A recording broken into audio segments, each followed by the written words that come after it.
one. This best game of the weekend, I think.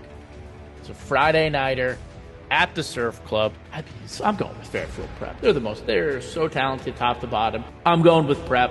I think Prep wins this game. Hand's still going to have a great season, but this isn't the year that they're going to beat Prep again. Great Hand team, and Hand at the Surf Club, impossible. Usually. This is going to be a heavyweight slugfest, but I am going to go with Fairfield Prep as well. They're going to be Class AA champions. As much as I think Hand is going to be excellent this year, they're going to at least be in the state final, I think. Real big heavyweight match here. I'm going to go with the Jesuits. 3 days later.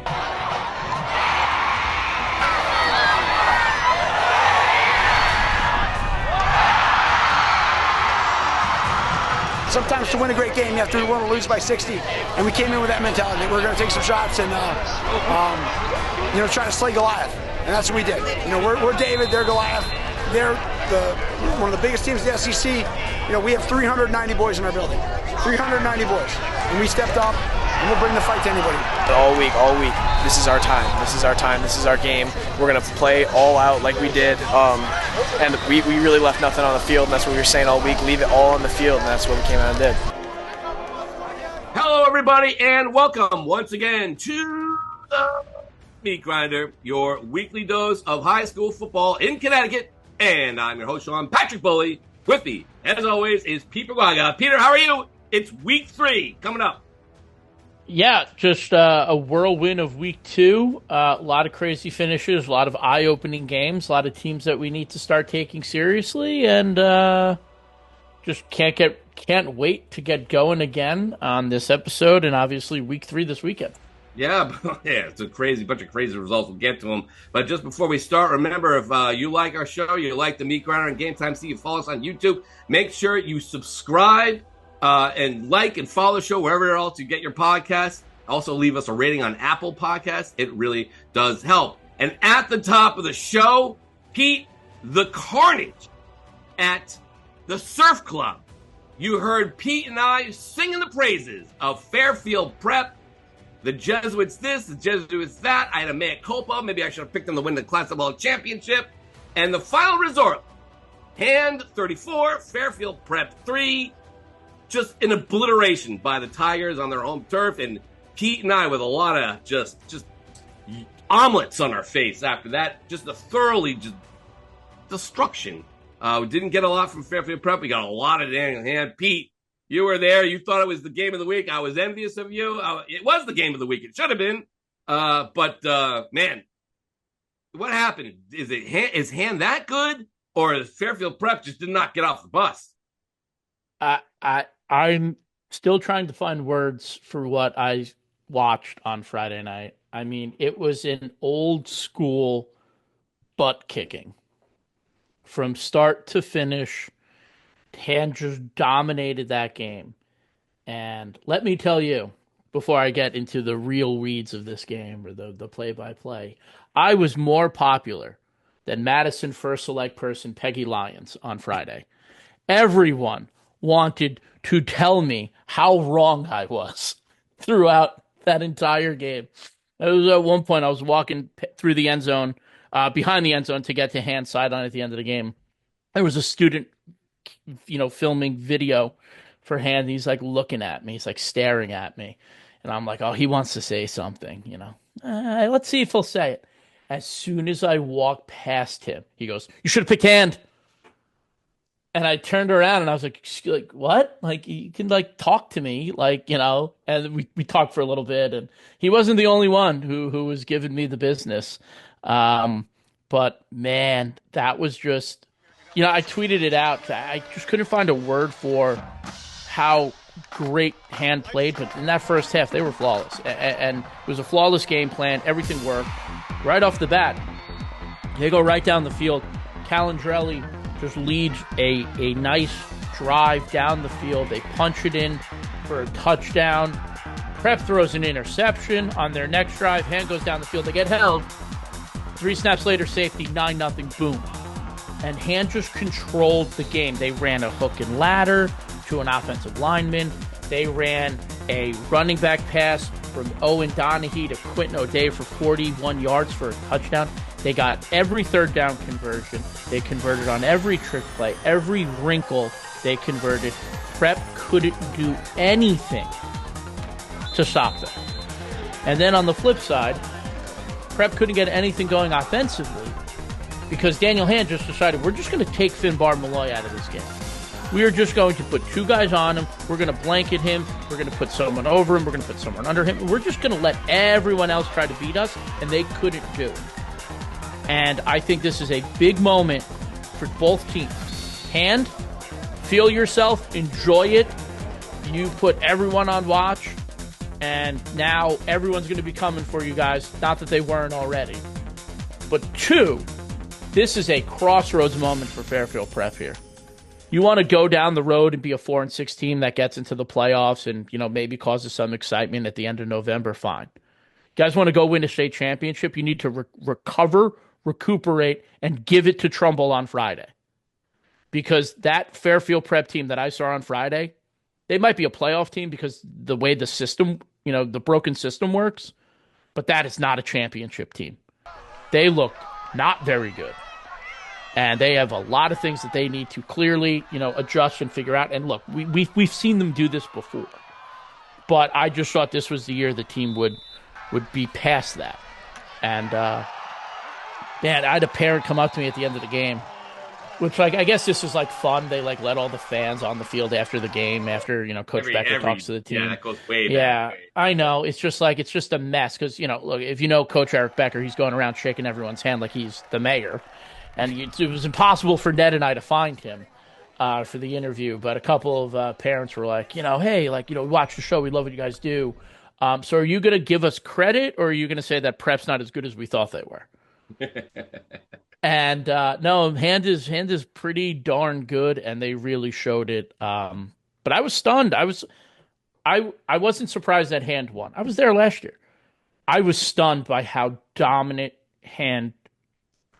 Not how dominant Hand was. I was surprised how Fairfield Prep just kind of didn't show any urgency. Hand hit him in the mouth, and that was it. I don't know. That's what surprised me the most.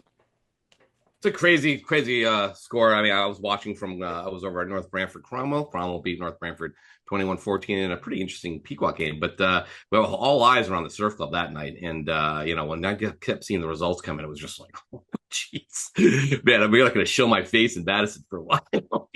Yeah, I thought I might have needed to be escorted to my car. Well, I heard a cop stopped you on the way out of there. Yeah, I was the last one in the parking lot, and he's like, "Are you okay?" And I was like, "Oh yeah, I'm just finishing my video." He's like, "Well, we're gonna lock the gate in 10 minutes." So yeah, we're gonna lock the gate. I have nothing to do with you if you get buried in the end zone at Strong Field. I got nothing for you, man. I could escort you out now, but that's a great job by Eric, guys. Listen, I mean, he was a barn burner last year, 35-34 on overtime. And this time it was just, what do we say? We say showdown, showcase. Instead of a showdown, it was a showcase. The Hand certainly did that. And a very interesting week overall. There were a lot of surprising results that spread over 3 or 4 days, or 3 days. The big thing this week, though, was, Pete, there was a ton of postponements. That was kind of underlying the whole week, just kind of gave a bad taste in our mouth. There have been a lot of threats going on around the state, a lot of called-in threats, bomb threats, all types of stuff with the schools. And it really kind of reared its head, postponing a ton of games into Saturday and maybe even into later weeks. I think there have been 35 reported incidents total, according to CT Insider, our parent newspaper group. And at least 7 games have been moved this weekend after several districts around the state closed the school because of their online threats. And at least 3 of them were moved off the week entirely, including Bullard Havens, going to Quinnebog Valley, which it's 106 miles to Quinnebog Valley from Bullard Havens. And that joke completely, I got no props for that joke, that Blues Brothers reference. All right, no big deal. But they didn't go anyway. So, but Capital Prep, we already didn't see that one really. Maybe that got postponed. I'm not really quite sure. It did get postponed. I'm not quite sure where. And then Granny Camp that was postponed twice. And it was like the COVID season all over again. Moving the games to the bye week. So, but overall, at least we got a good number of them in. And with that top 10 matchup, Pete, let's just go through the top 10 because it just dropped this morning. We have it all. Not a lot of teams involving the top 10. played big matchups like that one, but there are some interesting results in there. But let's kind of go bottom up and kind of work our way through it and tell you kind of what happened on the top 10. With Fairfield Prep's loss to Han, they were number 6. They dropped out. No, sorry, they were number 7. They dropped out of the poll. The new entry into the poll at number 10 is Newtown, cracking the top 10 for the first time. Jaden Taylor took the opening kickoff for a touchdown, and it was all down that hill for there. For New Fairfield, Newtown ripped the Rebs 50-14. Number 9 is Maloney, which got a huge scare from suddenly potent Glastonbury sophomore Dante Cassidia. He carried 34 times for 236 yards and 2 touchdowns. Camden Combs just had a pick 6 for Glastonbury to tie the game at 14, but get used to this. It was Jesus the Savior for Maloney. Jesus Martell caught 10 passes for 201 yards and 4 touchdowns as the Spartans won their first game of the year, 41-27. Woo! He would not be the only Jesus to rescue Meriden on Thursday night. We'll get to that. And with that, the Maloney goes back to the FCAC. They're an honorary member at this point. They get Staples, defending Class LL champ, Staples, on the road this week. Number 8 is Massac, which went all the way up to Enfield in one of the few Alliance games on the docket. Gavin Walker caught 2 first-half touchdowns. The Panthers went on to crush Enfield and now face New Canaan at Dunning Field. Number 7 was St. Joseph, which ripped past West Hill 44-0 on Saturday. The Hogs now take on suddenly suspect Bloomfield at home on Saturday. We'll get to that game. Number 6 is Windsor, which beat Simsbury 27-10 on Thursday night. But the Warriors were sweating on the road in this one. Patrick Matazik scored on a 77-yard touchdown run and staked Simsbury out to a 10-0 halftime lead. Windsor saw quarterback A.J. Robinson knocked out of the game in the first half. All of a sudden, it looked like there's trouble in paradise for the Warriors. But they went to John Manning in the Wildcat, and the defense stepped up big time, especially Jaden Compton in the second half. He had 2 picks, including 1 for 6, as Windsor outscored Simsbury 27-0 in the second half to go to 2-0. And here's Fleet on the near catastrophe and what's up next for them. I mean, you had to do that second half without your quarterback, just a shoulder injury, it looked like. Yeah. Just a few words on that, and, your ability to score without him. Well, we always try to prepare for, hey, what if we don't have him? You know what I mean? We're a much better offense with him. You know what I mean? But I'm very proud of my team, but we also show that, hey, we may not have him sometimes when those situations arise, like it did tonight. We got to be ready to go. So, hats off to small offensive guys, especially the linemen. We corrected some things, making silly mistakes in the first half. So we did some simple things, bro, just to make some corrections, and they answered us. Gotcha. We'll see where Windsor is with Robinson. Hopefully he's be back, or it's going to be rough going with number 2, Darien, coming to town. Number 5 is Han, which just stormed over then number 7, Fairfield Prep, knocking the Jesuits from the top 10. And only jumping 1 spot there, Pete. I'm a little surprised at that one. Number 4 is Staples. Nick Wild continued his torrid start, throwing 4 touchdowns, 2 to Shane Sandrew, as the defending champs ripped up on Ridgefield 35-7. They got Maloney coming to town next week. Well, in a big showdown for the record, their first big game of the year. Number 3 is Greenwich, which also saw its new quarterback, MJ D'Angelo, throw 4 touchdowns as the Cards scored 21 points in the first quarter to beat Stanford. Number 2 is Darien. Despite what I said in the guide, saying that they would have no trouble with McNabb this time, the Senators did show up and did give them a little bit of a game. They were within 1 score, I believe, in the second half, but Darien kind of just putting their foot on the gas, getting all the guys involved, and racing away with a 49-7 victory. And of course, number 1, New Canaan, had 0 trouble with Fairfield Ward, and the combo of Robinson to Esposito kept on chugging. The Rams are number 1. They picked up a first place vote, 16 now to Darien's 8, and still 1 for Staples. But Pete, that is the top 10. I'm a little surprised Han didn't move up more than that, but I guess everyone's just putting a lot of stock in the FCAC. I mean, listen, FCAC still dominant with 5 teams, including the top 4. Yeah, I mean, look, the FCAC dominated the SEC in week 1. Right, Staples beat Hamden. That was a FCAC SEC game. Greenwich took care of West Haven. New Canaan obviously had Maloney. They were a top 10 team. And Darien had Cheshire. Right? Those were the SEC teams that the FCAC lined up with, and the FCAC beat them. So as much as I moved hand up in my poll pretty, high, they still, I mean, you look at the teams that these top 4 FCX teams have beaten, they're from the SEC. So, maybe we schedule better Alliance games, I guess. Maybe Hand doesn't get New London. Right. That's a guess. You want to get votes. You want to move up higher in the poll. Play the teams. Staples, Double L defending champion. Greenwich won the Double L 2 years ago, went to semifinals. Darien was in the L finals last year. New Canaan was in the L finals a year ago as well. Like, these are the 4 best programs, best teams in the state. So if you want to get a little love up there, you got to go out and you got to beat them. And Hand this week gets Berlin in their Alliance game, which was shaping up to be a pretty interesting matchup, Pete. But, I went over to go actually check out the Redcoats after they completely ripped through Brantford and made me look like a fool in the picks from the week before. So I went over to Falcon Field on Thursday night, Pete, to check out Berlin versus Platt. Platt playing host after losing pretty badly to Glastonbury. Kind of see what was going to happen. Was Berlin going to kind of rip through the Panthers? We pumped Platt up to start the season. Were they going to show us something here?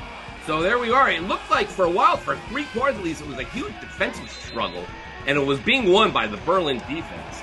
But it turned into a wild, just absolutely wild, 15-13 victory by Platt. Let's just break it down quick. Berlin's defense has been hurt by the loss of Ryan Lavender, he's a pitcher for the Redcoats, had Tommy John surgery before the season started, so he was a great linebacker for them, so he is out. But they got a great game from the Rio brothers. Gabe Rio returned a fumble for a touchdown, and his brother Carmine had an interception that set up a Kyle Melville touchdown catch for a 13-0 Berlin lead late in the third quarter. Then Platt suddenly woke up. They've been moving the ball not so great. Then they woke up right after that touchdown, made it 13-0. Joel Ray answered to make it 13-7 on a 26-yard touchdown run. And then Platt got the ball back. He was driving late to maybe tie or take the lead. But Berlin got quarterback Austin Standish to fumble deep in their own end with about 1:50 left. Recovered by Gabe Rio. And it looked like the Redcoats would be able to run the clock out. But they could not go anywhere against a pretty strong Platt defense. They ran to the line 3 times. And instead of maybe punting deep in their own end, Berlin decided to take the intentional safety, run as much clock as possible out, and then kick with their great kicker. He could kick and boom it, kick deep into Platt's end. But Platt got a nice return into Berlin territory at the 45 with only 19 seconds left. Standish, the sophomore quarterback, hit it's Jesus Vasquez down to the 28, and then with about a few seconds left, they popped a few more times.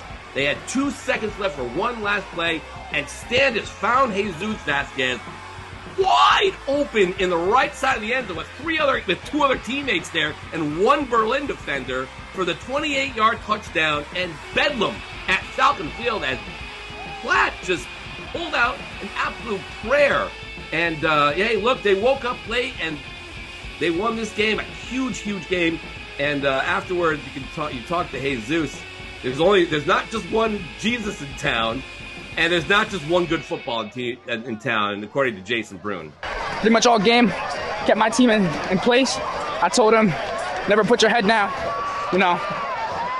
never put your head down. Because it's times like this when we need it most. I told him I was going to have him, and I just went to go make the play. And that ball was in the air. Yep, and the ball was in the air, I seen the ball come up in the air. I had a feeling it was going to come to me, and I just had to make a play on it. I had to win it for our team. Yep. How'd it feel? Oh, amazing. I've been doubted, so no, it felt right to prove the people wrong. You've been doubted? Yep, I've been doubted multiple times, saying I'm just a kicker, just a punter, but I'm here, and I'm gonna give everybody who comes in front of me a show. And I give the crowd a show, and did my best, That fumble there must have really kind of taken the wind out of your sails a little bit. It definitely did, dude. I'm not gonna lie. I kind of hung my head a little bit. I kind of felt like I let my team down, and honestly, I just put my ears on the headset. I started talking to my coach. They were just like, "You gotta keep your head up, man. This game is not over." I was looking for Ray. We kind of ran like a wheel out of the backfield. I was looking for him, but out of the glance of my eye, I saw FIFA, and he's a great back shoulder catcher. So I honestly just put it into the area. The corner didn't really adjust and go try to make a play on it, and I'm not going to lie, God saved us. That's what it comes down to. That's what we talk about. We talk about, continue working through the whole game, never give up. It's just a testament to the kids and how hard they want to work. And this is good high school football. A lot of tough kids, a lot of tough plays, and it was just, we were just lucky to come out in the end.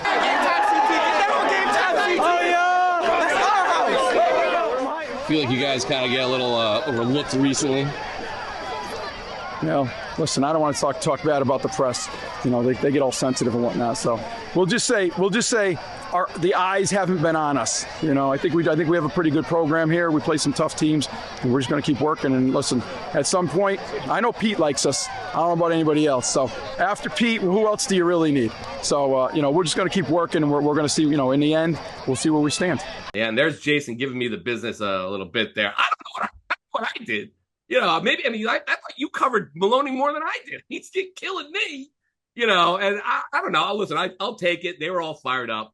This Jesus kid, man, he's only a kicker. He's like, I've been doubted and this, that, and the other thing. I mean, maybe everyone at Platt felt like they were kind of playing a little second fiddle in town. And hey, guys, listen, you lost to Glastonbury. They kind of roughed you up. Maloney, last I checked, didn't lose to Glastonbury. That was playing that same night. But, hey, look, if you want to think we were overlooking you, that's fine. I have no problem with it. But I got to give credit.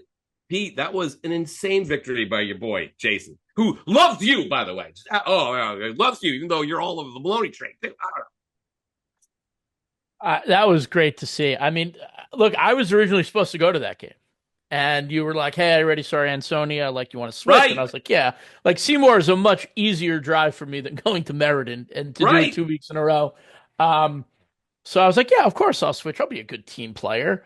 Boy, did I miss a good one, though. And, man, even if Platt doesn't come back and win that game, still was a really good game between two, smaller CCC schools. And, but man, you got to love when Platt comes out on top. A winning Platt team is always really fun. And when Platt's winning and Maloney's winning, that gets that city pumping. And it's just intense, but it's good intense. It's good rivalry. It's fun. Platt, they always are the underdogs. Ever since I've done this, and I know that Platt has had some really good years before I started doing this, but when they're always the underdog and they're playing from behind and they're like, it's just, I don't know, it just is the way that Platt is. And they just grind out. I mean, what a play call. I don't know what the play call was, but you got three guys wide open in the back of the end zone with one defender. I mean, say what you want. There were a couple of people who were like texting me or saw me this weekend who were like, I don't know, it probably was pass interference. I wouldn't be complaining about pass interference when you got one defender all alone with three other guys that aren't on his team on the final play of the game. That should be the least of your worries. But what a great win for Platt. I mean, and Jason's one of my guys. He's one of my guys. So he's gonna support. He's gonna be on the Pete side of this. Yeah, really, it was really there. I guess the final play, they were looking for like a wheel route with Joel Ray on the left-hand side, and then you just saw everyone wide open in the end zone. Just like, and what a throw by this kid, this Standish. It was a dart into the end zone. I think he's the first sophomore to start for Jason at Platt. Jason's been there a while. And I thought their interior defense played exceptionally well. Listen, Berlin's got some issues offensively as well. They have a two quarterback rotation going on. They had plenty of chances to move the ball, though, and pick up yardage, and they just could not get enough clock out and could not get enough first downs, especially late in the game. They really need to move, and they just couldn't get it done. The defense, the defense is fine at Berlin. They have nothing to hang their heads about. I mean, they giving up those last two touchdowns, though. I mean, that 19 seconds giving up all those yards. That's maybe, I don't know. That is kind of like, oh man. But they had been playing so well at that point, and the offense got more points on the board than what they only scored. They only scored 7. That was because of the defense. The defense did basically everything it could. Yeah, they let up the last one, but they did force 3 key turnovers that basically was helping Berlin win that game. But offensively, they got some things to figure out. I mean, I love Kyle Melville. He had an early big run down to the goal line to start the game off. You figure, here we go, we're off the races. But Platt's defense held. They got some pretty good interior linemen there, too, on the defensive side. So they look good. We'll have to see how they do, but the rest of the way. But Berlin now's got to face Hand, and that loss hurts, but it hurts way more when you look at your schedule and you see Hand is coming in after thumping Fairfield Prep. How many Jesuses are there in town though? In Mary, what's going on? You have Jesus, Jesus. You have Messiah and Maloney, who actually he had a touchdown in that game against Glastonbury. It's like Kanye, the Kanye name. Everyone, all the kids, 20 years ago, not even 20 years ago, all got named Kanye, right? And now all the kids are also being named. Did Jesus come to town to Meriden? And I didn't realize it in 2005 or 6 or 7. Crazy stuff. It's interesting that they're all named that. But hey, no big deal. Anyway, so let's move on to a few other CCC games. Speaking of bad picks, New Britain. My goodness, 60-20 over East Hartford. New Britain came out a big win over McMahon. Then they come into East Hartford, which had a good opening game against Windsor. They just kind of ran out of gas. You think with Draven Roberts running around back there, New Britain was going to be I figured it was going to be a high-scoring game. But, I didn't expect the Hurricanes absolutely just dominant the way they did. Yeah, and they told us about it. Let me tell you. What a performance. I mean, look, they scored a lot against McMahon in week 1, a couple of kick returns for a touchdown. And East Hartford, even when they're good, they're allowing a lot of points. And we thought it'd be a high-scoring affair. But yeah, well, I guess we got that one wrong. We'll talk about it more in the picks because your boy did not do well. Oh, yeah, no. New Britain is 2-0 and looking pretty good. Isaiah Brody's guys. We'll get to their top performances a little bit later. But another big result, one that kind of came in late and really no one's really talking about because, Coach, you got to send your box score in, have somebody send us something. But Middletown, which got smoked by Ram on Saturday, right? First Saturday, comes back and just beats Bloomfield 17-14. I don't know a heck of a lot what happened there. All I know, though, is that Middletown didn't show up against Ram, and then Ram got shut out by Northwoods Catholic, which smoked Weston, which that doesn't seem to be a hard thing to do this season. But that was a surprising result. Broomfield, if you remember, was in the top 10, but they graduated everybody. I guess we shouldn't be too surprised by it. Well, I would love to know what happened again. Coach, get your box score in. We want to know what happened. But that was a kind of a surprising result. Pete, any take on that one? I think we've just gotten used to the fact that Bloomfield's going to reload. There are going to be years where their kids aren't coming through. And I think this might be one of those years for Bloomfield. That's a great win for Middletown. It was a great win for Middletown. But it also makes a lot of things very confusing, which I don't like when things are confusing. Well, Bloomfield now goes to St. Joe in the game, just like the Shelton losing to Amity week 1. Now Bloomfield goes to St. Joe, and you're like, oh, my goodness, is this going to be... Yeah, well, St. Joe's has to come out. They can't play close with Bloomfield now. They have to beat them by a lot. If St. Joe's plays a close game against Bloomfield, what does that say about St. Joe's? Moving over to the NVL, a big game on Friday night. We were discussing whether we should go or not, and it turned out to be we did not make it, but it turned out to be a barn burner in a shootout. Naugatuck down 17-7 late in the second quarter, outscored Holy Cross 28-7 to pull away for the 35-24 victory. Our guy, Ryan Diedelbaum, with 2 late touchdowns, just absolute great runs to put that game away. Deshaun Graves for Holy Cross had a great game too, though. 10 catches for 122 yards and 2 touchdowns. But an early NVL showdown there. Listen, Naugie's got a ton. That was the reason why we didn't go. Naugie's got a ton of big games coming up, and we'll get to that a little bit. But they're already asserted themselves in the NVL as a team to beat. Holy Cross right there with them, so we'll see where they end up. Then again, remember, Holy Cross is now what? Are they in M or they're in M now, right? I don't even remember. Yeah. A couple other interesting ones was Ansonia. The game that you skipped, or I convinced you to skip in favor of me going to Platt. Is no contest. Ansonia Seymour for the second straight game gets absolutely just obliterated. Starters were out. They were so good, and so actually let me back up. Ansonia was not that good.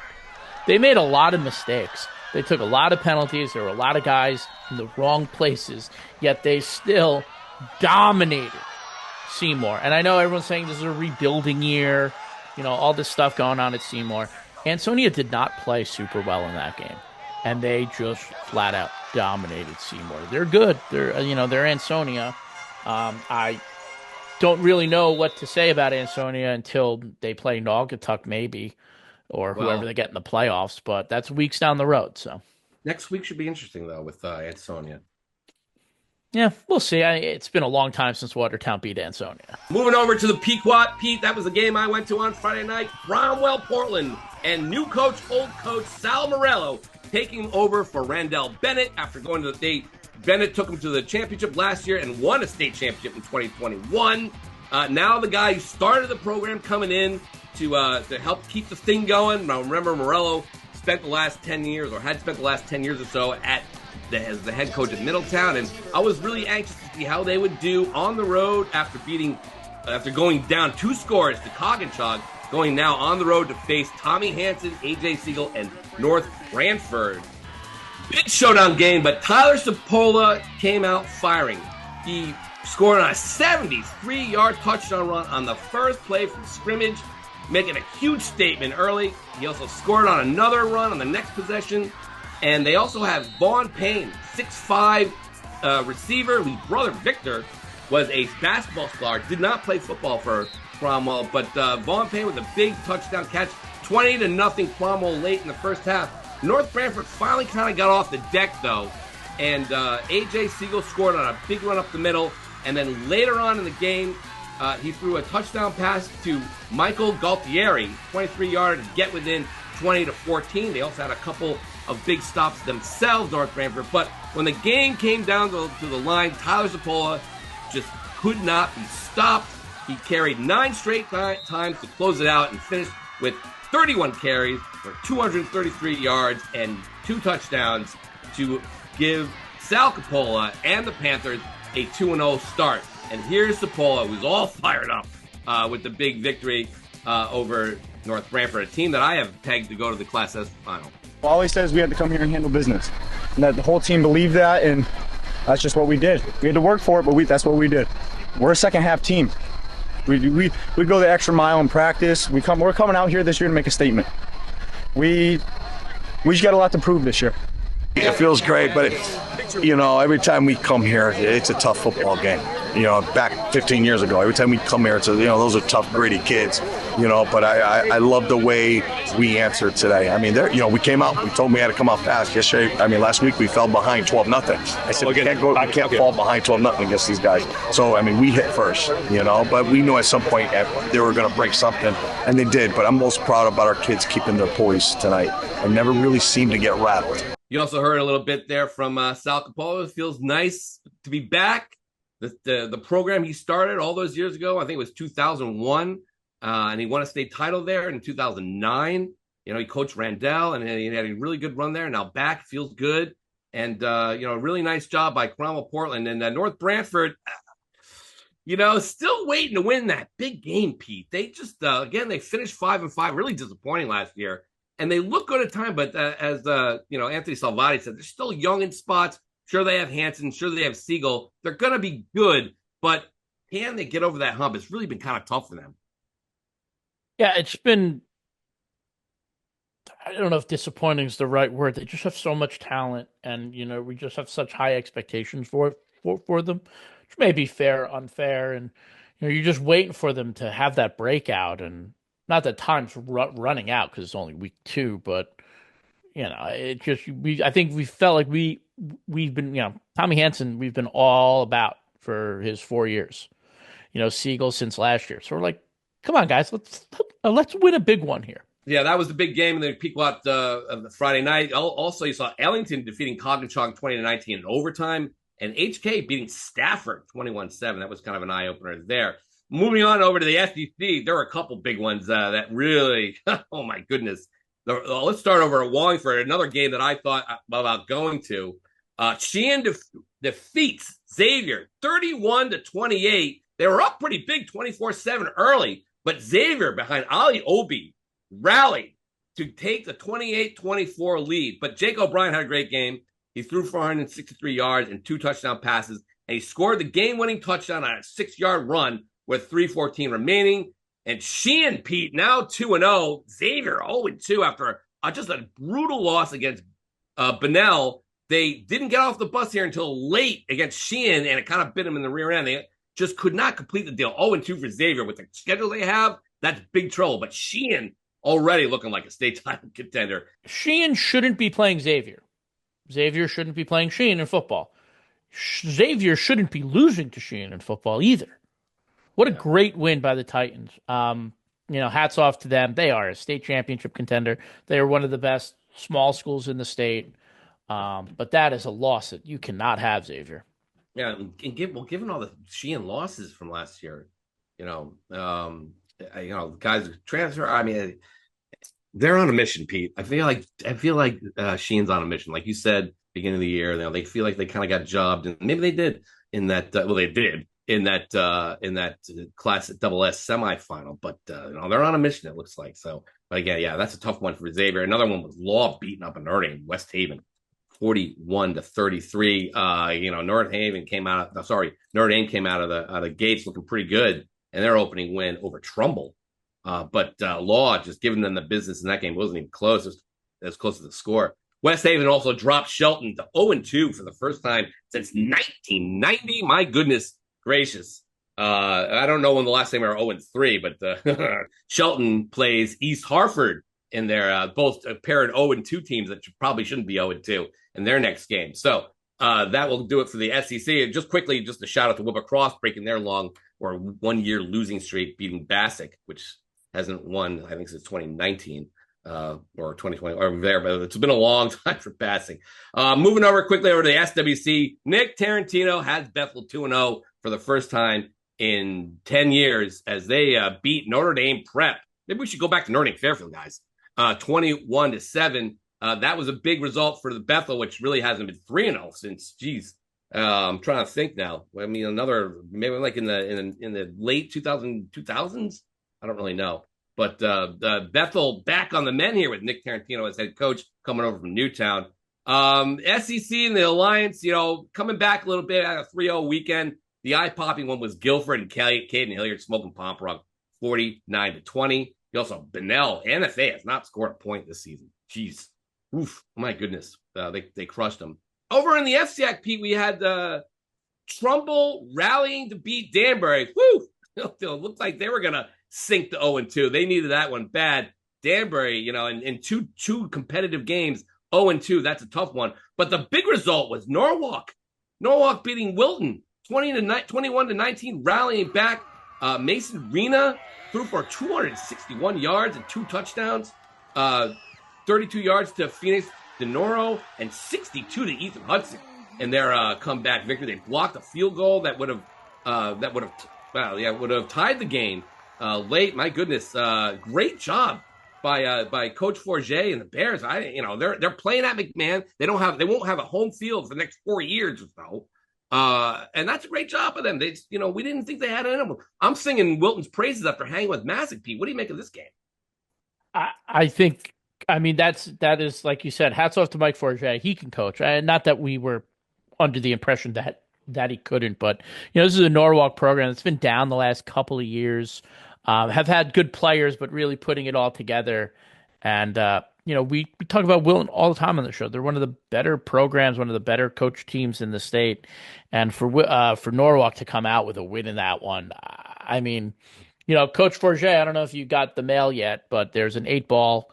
There's a magic 8-ball in your inbox at Norwalk High School because Wilton, the 8-ball was the only team to pick Norwalk. That's a great job by Mike Forget. And Mike, make sure you show that on social media. The 8-ball, get it bronze, put it on a pedestal, put it out there on at Casa Grande Field, or bring it back to school. I don't know, whatever you want to do. But that's a great job by them beating Wilton, which is now 0-2, and suddenly maybe not looking so hot as they did a week before and a loss to Massick. But anyway, so Pete, it's another huge week 3. It's another huge Alliance week. Quickly look over the scoreboard here. Nothing out of the ordinary. As we talked about at the CCC, the SWC looking pretty good. The FCAC, which was had a nice run to start. The SCC kind of moving back up a bit, but now it's the second and last of the big Alliance weeks, and My goodness, there are some great games out there. Let's break it all down. What are some of the big ones that we gotta pay attention to? Right off the bat, we got to start with Maloney at Staples. I don't know what Maloney did. I don't know who they bothered, but to open with New Canaan and then get Staples 2 weeks later, I mean, what are we doing? Like, they get the defending L champs and the defending double L champs. That's a little ridiculous. And I will say this one definitely stands out to me. This is the first Alliance game on Friday. Bishop Hendrickson coming down to Greenwich at 4:45 on a Friday. I know there were some conversations had about where this game was going to be played, when it was going to be played. Why I don't know. We can't get the NVL or the Pequot in, but we're pulling Rhode Island teams in. I mean, does no one in Rhode Island want to pay Bishop Hendrickson? They have a Staten Island school on their schedule. They have a Long Island school on their schedule. They got Greenwich and they got Fairfield Prep in a couple of weeks. What are we doing? That's and it's not like Greenwich or Prep asked for it either. Like when Prep played their sister school from Florida, right? Like I reached out to both programs and was like, do you have a connection with Bishop Hendrickson? Is this like an alumni coaching there or something like that? Both of them had no idea that they were getting Bishop Hendrickson. Yeah, I mean, it looks like one of those deals where there's nobody in Rhode Island that can kind of stand up to them. I guess it's their only big I mean, there might be another one there, if I recall correctly, but they're the big prep school in outside of Providence. I guess they're just, it's getting to be that thing where everyone's just getting sick and tired of getting beat up by them, maybe. That's the only thing I could think of.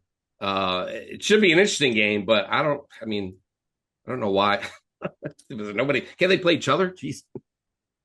Anyway, I guess whatever, no big deal. I mean, whatever. It's just I don't know. But the fact that they were like, the guys didn't know if their game was going to be on their home field or not, or whether there was some. I guess there was some, drama. They were changing the schedule back and forth on max preps to where Greenwich was going to go. I'm glad we got it all figured out. Maybe. I mean, I guess we won't really know until they show up on Friday afternoon. But all right, we'll have to check out that game. There are a bunch of Pete. There are a bunch of good ones. Obviously Platt coming off their big win over Berlin. They got to play host to North Haven, which is back on then after a big win over Hamden. Barlow lost their first game to New Milford, which has turned into their white whale. They just cannot in the 2 straight championship years, they have not beaten New Milford either time. So they beat them in the lacrosse championships. They did do that, yeah. I was there. It was the championship. They were in the. It was the SWC championship. Oh, the SWC. Okay, there you go. They're playing East Catholic, which is 2-0. We'll get to them in a second, but that's a pretty interesting game. Sheehan, we talked about them. Pete 2-0 got Killingly, which is 2-0. Big possible playoff preview. Now that Killingly is down in Class SS. They're up in the quiet corner. Sheehan's second straight trip all the way the heck out to the hinterlands. I don't know what Coach Faraz did to deserve that, but okay. Shelton at East Hartford, we talked about. Granby Canton at Rockville. This is not an Alliance game. I'm just looking at our list here of great games to go to. But Granby Canton, with a sudden bye week, now they got to face Rockville, which is 2-0. Interesting in the Pequot. Moving back to the Alliance, Darien at Windsor. Windsor, we don't know what's going to happen with AJ Robinson, the quarterback. So we shall see how that goes. I don't know. Could be trouble there for Windsor. Massac 2-0 at New Canaan 2-0. We'll finally get to see if Massac's got what it takes to handle New Canaan. Now they're not in the same playoff class, but M hopeful versus a 2-time defending Class L champion at Dunning Field Friday at 7. A massive game. Newtown at Southington with a big win last week over Conard, which was Ron Levesque's first as official head coach at Southington. Newtown goes over to Fontana Field. And then you have Bloomfield at St. Joseph, 1-1, 2-0. Suddenly kind of falling off a little bit, as we mentioned, but just so many big games out there in Alliance land. It's a good schedule. But lastly, obviously, we have Watertown at Ansonia. Not an Alliance game, but a pretty interesting one. The last time Watertown beat Ansonia was 2009, which was kind of an off year for Ansonia. They lost in the state championship game that year to Cromwell. without Portland, but Cromwell in that great final. But Watertown, I remember that and being like, Watertown beating Ansonia, that was unheard of. And listen, with Brady Gamby running all over the field, he ran over Seymour. They crushed it the week last week too. They're looking great, and that should be a very interesting game in the NVL. So those are some of your big ones for week 3. We'll have a ton of picks coming up in the Pick'em Podcast show, Pete. But finally, let's kind of wrap this thing up. Let's go to our shout outs. Shout outs. Do we have a little theme song for this? No? Okay. Pete, I'm going to go first this week with our shout outs. You know, if you thought we glazed over some of your matchups here, it's because we had them pegged for the shout out. So I'm going to start off with our guy. I mean, I mentioned him a little bit, which was Ryan Diedelbaum, taking the reins over from his brother, carrying Naugatuck to a big victory, 35-24 over Holy Cross, 14 carries, 155 yards, 3 touchdowns, including 2 long ones in the second half to put that game away. Great job there by Naughty. They're 2-0. Pete, who you got for your first shutout? All right, I got Dante Castilla. We talked about him a little bit earlier. He rushed for 236 yards on 34 carries and 2 touchdowns in Glastonbury's loss to Maloney. But through the first 2 weeks of the season, he's got 513 rushing yards. Glastonbury's had great running backs in the past, Jack Patron a couple of years ago, so I really want to know, is Dante as good of a skier as Jack is, though? I think we'll find out, but... If he is... I feel like I saw him up at Killington once, Jack. I saw people with Glastonbury gear on, so possible. But anyway. Pete, my next shout-out is going to be Josh McComber of Bethel. Good job by Nick Tarantino's guys getting them off the deck 2-0. Man, that's no small feat for Bethel, which has struggled for the last 10 years or so. He scored 3 touchdowns including 2 in the fourth quarter to break a tie to go 2-0 for the first time in 10 years over Notre Dame Prep, which is suddenly looking very iffy right now at 0-2. But great job by McComber and the Wildcats. Pete. All right, I'm going to go. This is not my favorite sandwich. I had a great sandwich at Bradley Wall in Madison on Friday, but it wasn't this. But this week for my shout-outs, I'm going with Hans Italian Combo. We got Paul Calandrelli and Tyler Narachi. They combined to rush for 145 yards and 2 scores. Calandrelli threw for another touchdown in Hans' big win over Fairfield Prep. All right, I'm going to go up back to the CCC, Pete, to go to Elias Rodriguez. That's right. I didn't mention anyone from New Britain because they just had a game against East Hartford last week. He filled the stat lines in the 60-20. What, they play basketball? Jeez. Win over East Hartford. He had 3 receptions for 147 yards, 2 touchdowns. He had a 6-yard rushing touchdown and had 2 picks and a fumble recovery for the 2-0 Hurricanes. My goodness, Isaiah Brody's guys are playing great to start the year. New Britain, look out. Pete, who do you got? All right, I'm going to the NVL, and I'm double-dipping again. I got Derby quarterback Jazier Barbara and wide receiver Jalen Titus. Barbara followed up his GameTimeCT Athlete of the Week performance with a school record performance. He threw for 431 yards and 6 touchdowns. And Titus caught 9 passes for 209 yards and 2 more scores. Oh, and he had 2 interceptions. Derby is 2-0 this season. Sean, who do you got? My last shout-out, Pete, is going to go to Noah Patry of East Catholic. It's not basketball season, guys. It's football season. East Catholic, 2-0. He had a great game for the Eagles. He had 8 solo tackles and 11 assisted, according to their stat guide. And the big one, though, he blocked a 33-yard field goal in the final seconds to preserve an 18-17 victory over Bristol Eastern. Not bad. And we thought East Catholic was going to be pretty decent this year, and so far, 2-0. That's not bad for those guys. Pete, those are my shout-outs. You got one more, don't you? I do, and it's one of my hometown guys, Will Carley of Trumbull. He had a 13-yard pick 6 that sparked Trumbull's come-from-behind win over Danbury 29-22. Will, my guy, your brother Ben was a big fan of us, of ours, of we were big fans of his. We got to work on our interview skills and certain words that aren't allowed to be used in interviews. Okay, we're going to be talking to you a lot the rest of this season, so let's take this moment. Let's reflect. We're happy with our achievement. We're happy with what we did, but maybe we sit down, Coach Petraccio. We work on our media skills a little bit. But hell of a play, man. Great job by him. And listen, he's not the only one. There are a few other guys over the course of the last couple of weeks who have had to catch themselves. But they didn't say shoot, or they said something else.